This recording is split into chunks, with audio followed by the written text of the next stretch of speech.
Hello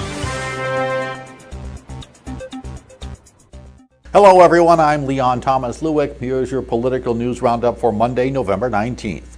The major players in the fiscal cliff crisis won't get together until next week, but that does not mean work isn't going on to address the issue. The White House, Senate, and House say staff members are putting together specific plans in writing for President Obama and congressional leaders to consider. Congress is in recess for Thanksgiving. President Obama is on the third day of his trip to Southeast Asia.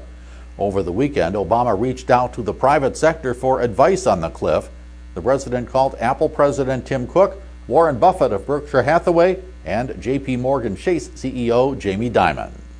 Day 3 of the president's Asian trip has him in Cambodia for the final leg of the journey. The biggest focus was earlier today for Obama's first ever visit by a U.S. president to newly democratic Myanmar, formerly known as Burma. Thousands were on the street to view the Obama motorcade that took him to the home of Nobel Peace Prize winner Aung San Suu Kyi to help support the new democratic efforts.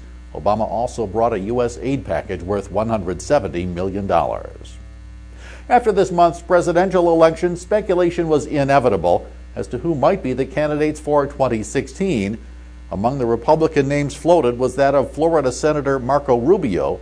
Well, he did nothing to quell the speculation over the weekend. The Republican Rubio became the first of the potential candidates to visit Iowa.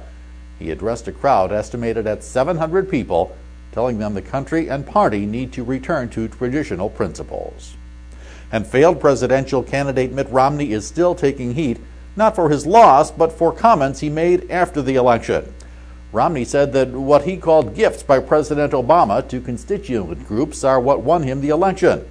Sunday, one-time presidential candidate Newt Gingrich called the Romney remarks nuts, saying the job of a political leader in part is to understand the people.